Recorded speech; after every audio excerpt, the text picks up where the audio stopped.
माता की भारत माता की भारत माता की।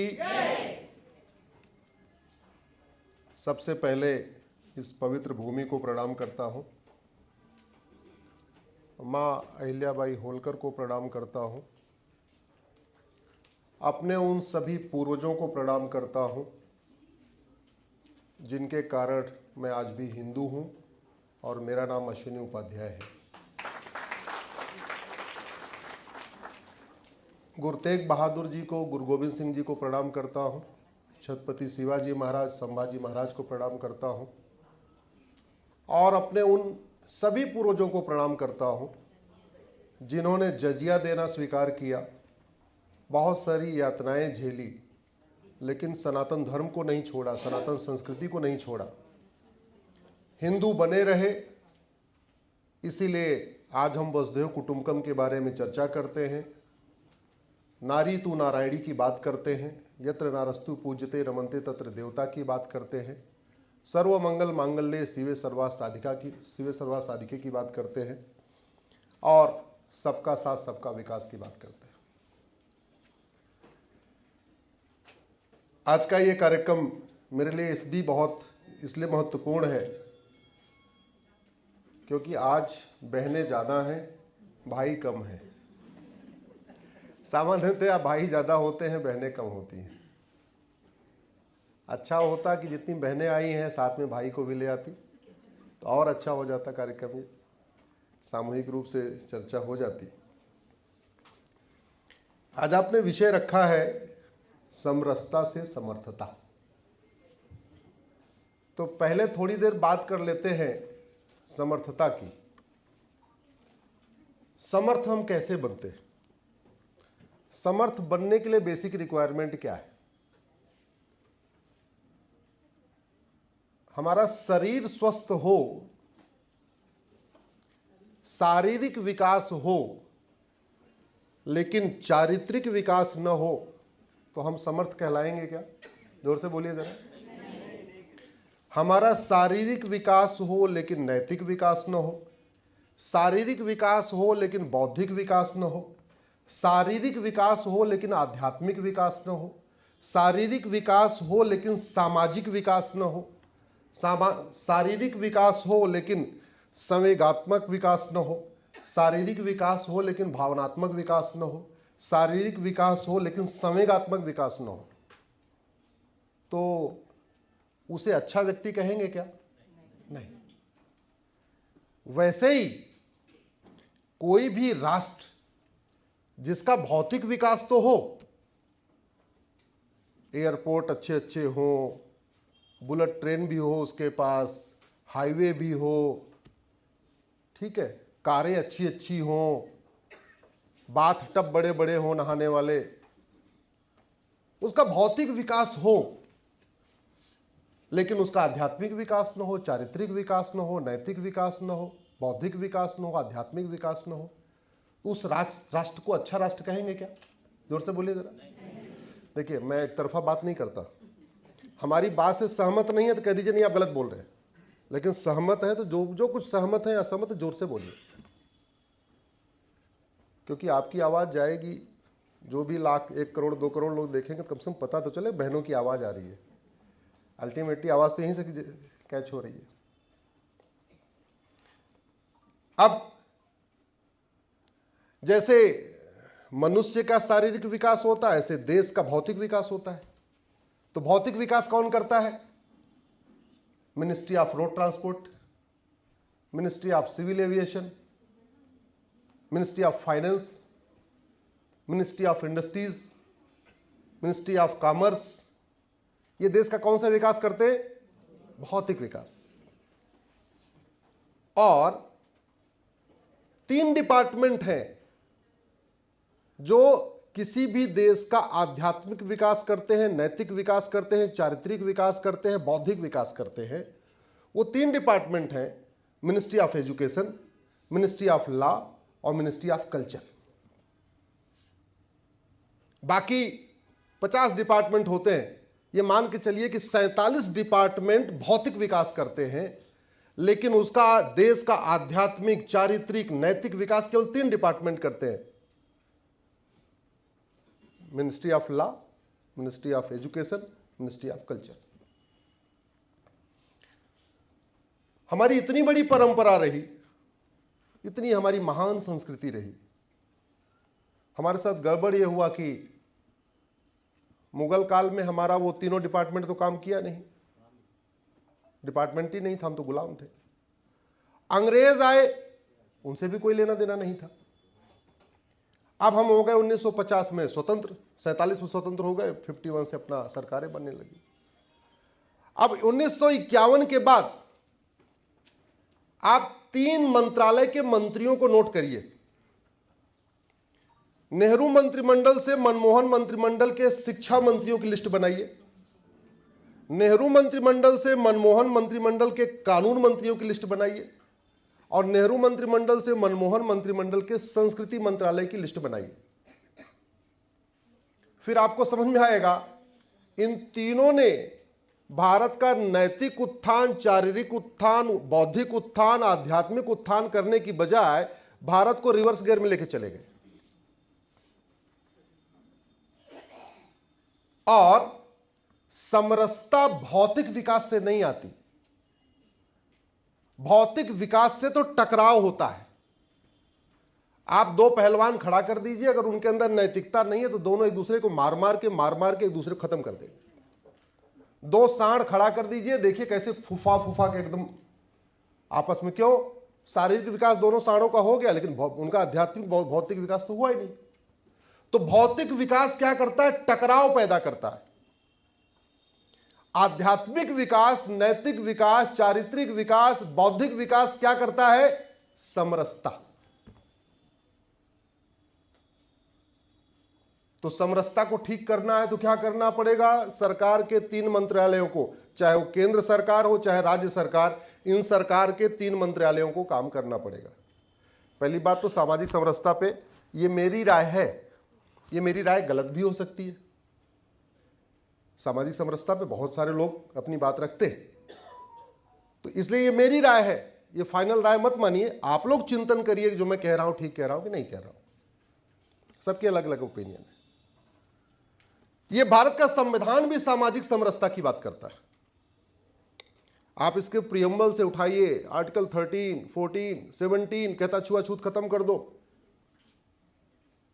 ये कायदे से अगर आप देखिए संविधान की इंटरप्रिटेशन, तो इसका जो अल्टीमेट लक्ष्य है वो राम राज्य की स्थापना है।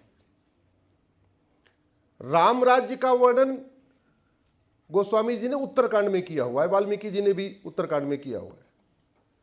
सब नर करहि परस्पर प्रीति, चलहि स्वधर्म निरत श्रुत नीति।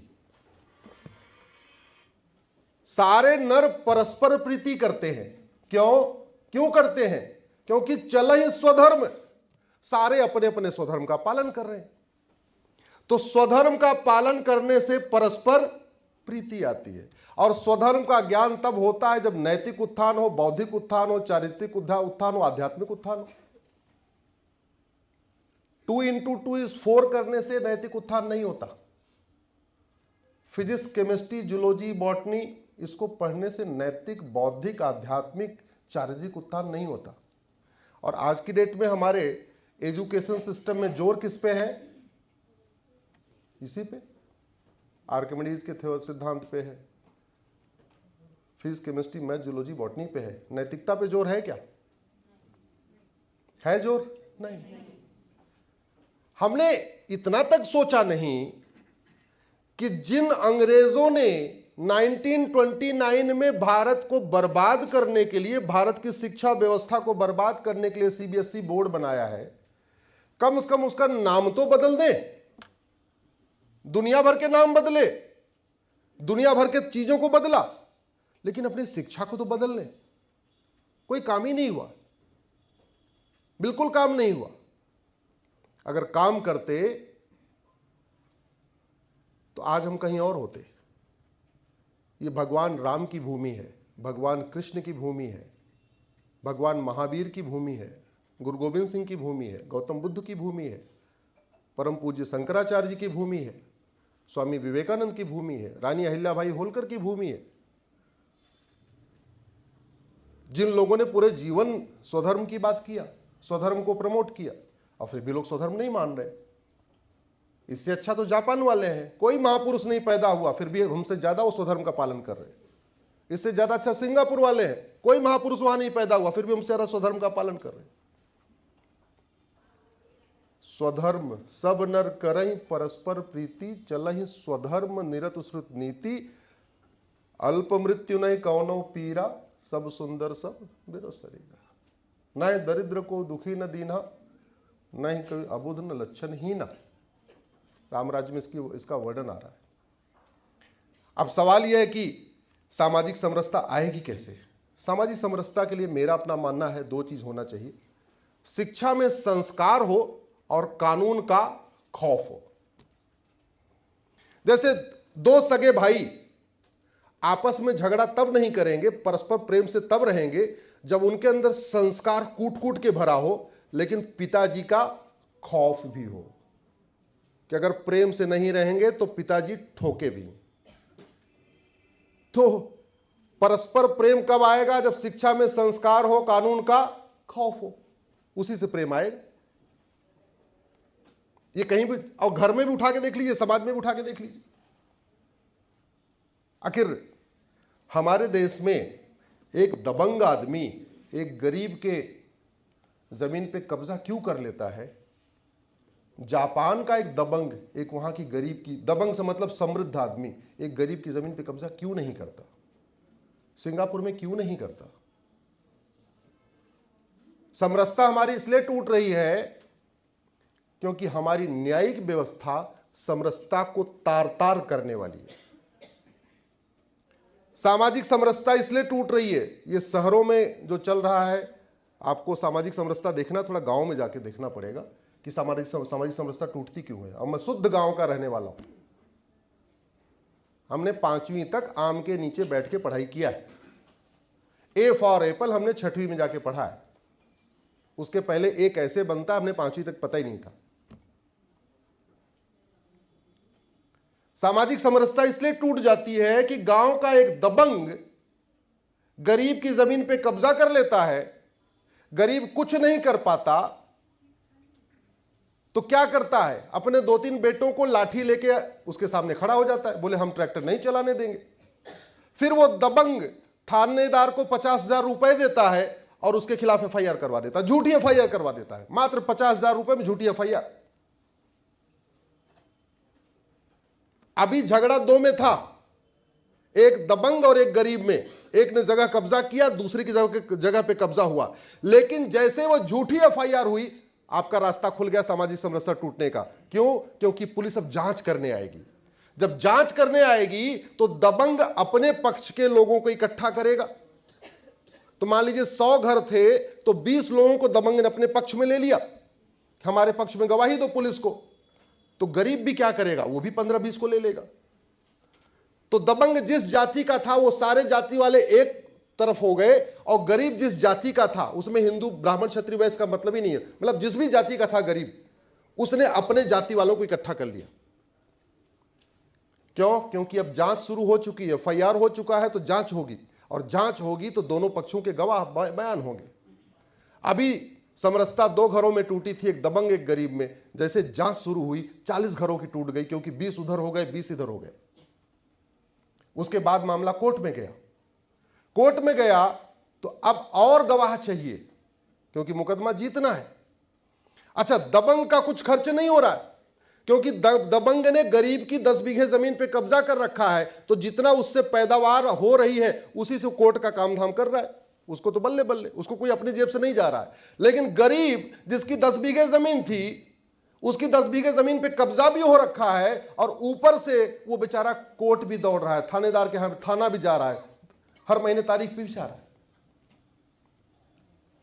2 घरों से समरसता टूटी, पहुंच गई 42 घरों में। तारीख पे तारीख शुरू हुई, गवाहों के बयान शुरू हुए। जब कोर्ट में मामला गया तो 20-20 और गवाह चाहिए। अब पहुंच गया 60-62 घरों में, 65 घरों में पहुंच गया। 20 साल के आसपास मुकदमा डिस्ट्रिक्ट कोर्ट में चलेगा। 10 साल करीब हाई कोर्ट में चलेगा, 10 साल करीब सुप्रीम कोर्ट में चलेगा। तो उस पूरे गांव में 40 साल तक समरसता टूटी हुई है और 100 घर में से 60 घर ऐसे हो गए जो दो फाड़ हो चुके हैं। अब वो होली दिवाली एक दूसरे से नहीं मिलेंगे, दशहरे पे एक दूसरे से नहीं मिलेंगे, किसी त्योहार पे नहीं मिलेंगे, शादी विवाह होगी तो निमंत्रण एक दूसरे को नहीं देंगे। ये अगर आपको सामाजिक समरसता ठीक करना है तो सबसे पहले भारत की न्यायिक व्यवस्था को ठीक करना पड़ेगा।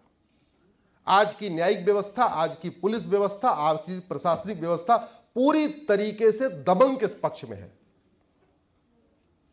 गरीब चाहता है जल्दी जल्दी उसके मुकदमे का फैसला हो जाए, गरीब से मतलब जो पीड़ित है, और जो शोषक है वो चाहता है मुकदमा लंबा चले। और मुकदमा जल्दी खत्म हो रहा है, लंबा चल रहा है? जोर से बोलिए जरा।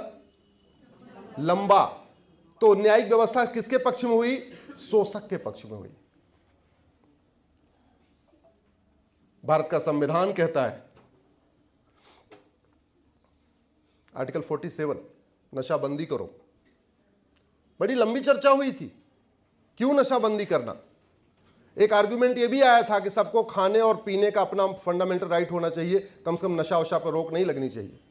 लेकिन संविधान निर्माताओं ने कहा नहीं, भारत का आध्यात्मिक विकास करना है, नैतिक विकास करना है, बौद्धिक विकास करना है, चारित्रिक विकास करना है, तो नशे को कंट्रोल करना पड़ेगा।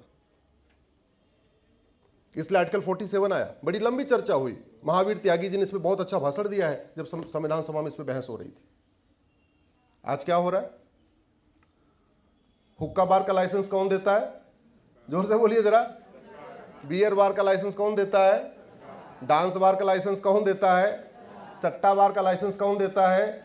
और संविधान को किसको लागू करना था? तो यानी संविधान कौन तोड़ रहा है? सरकार।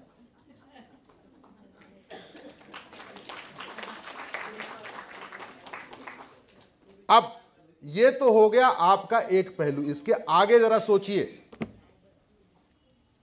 आगे ये है, मैं पिछले 20 वर्षों से जो 2-3 साल की बच्चियों के साथ बलात्कार होता है तो उसकी थोड़ी हिस्ट्री में समझने की कोशिश करता हूं। सुप्रीम कोर्ट के बगल में पटियाला हाउस कोर्ट है, डिस्ट्रिक्ट कोर्ट है, तो वहां से मुझे हिस्ट्री पता चलती रहती है। मैंने 2-4 वकीलों को बोल भी रखा है कि जब ऐसे 2-4 साल की बच्चियों के साथ रेप हो जरा मुझे उसकी बताना। 90% रेप छोटी बच्चियों का नशे में किया जाता है। या तो वो ड्रग एडिक्ट होता है